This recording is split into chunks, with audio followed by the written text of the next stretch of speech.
ہماری خداوند یسوع کی انجیل مقدس مرکز کے مطابق اس کا 16واں باب 15 سے 18 آیات تک۔ اس وقت یسوع ان 11 شاگردوں پر ظاہر ہوا اور ان سے کہا کہ تم دنیا میں جا کر ساری خلقت کو انجیل کی منادی کرو۔ جو ایمان لاتا اور بپتسمہ پاتا ہے وہ نجات حاصل کرے گا، پر جو ایمان نہ لائے وہ مجرم ٹھہرایا جائے گا۔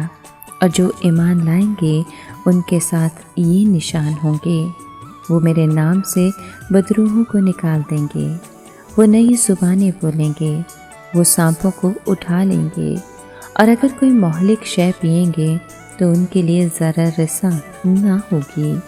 وہ بیماروں پر ہاتھ رکھیں گے تو وہ شفا پائیں گے۔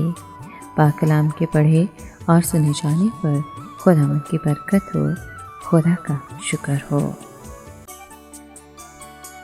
عزیز دوستو، آج مقدس پولس رسول کی تبدیلی کی عید منائی جاتی ہے۔ آج کے کلام میں ہم نے سنا کہ مسیح یسوع اپنے شاگردوں میں گھرا ہوا ہے اور وہ ایک بہت بڑی ذمہ داری ان کے سپرد کرتا ہے۔ یہ ایک شاہانہ دعوت، شاہانہ حکم اور شاہانہ وعدہ ہے۔ سب سے پہلے وہ اس بات کا اعلان کرتا ہے کہ زمین اور آسمان کا کل اختیار اسے دیا گیا۔ وہ بادشاہوں کا بادشاہ اور خداوندوں کا خدا ہے۔ بس تم جا کر، یہ بادشاہ کا حکم ہے۔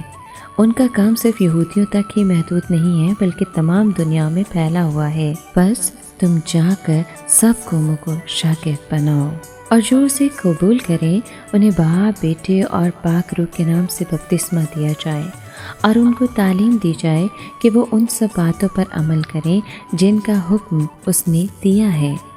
ہم سب اس حکم اور ذمہ داری کو پورا کرنے میں کس قدر اپنا کردار ادا کر رہے ہیں۔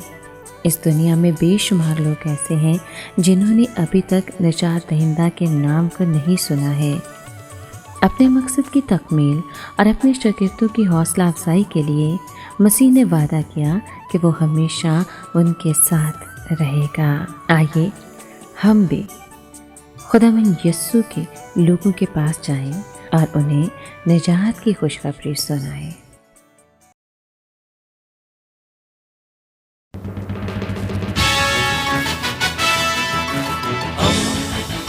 دوستی کا پیغمبر، ریڈیو ویریتاس ایشیا۔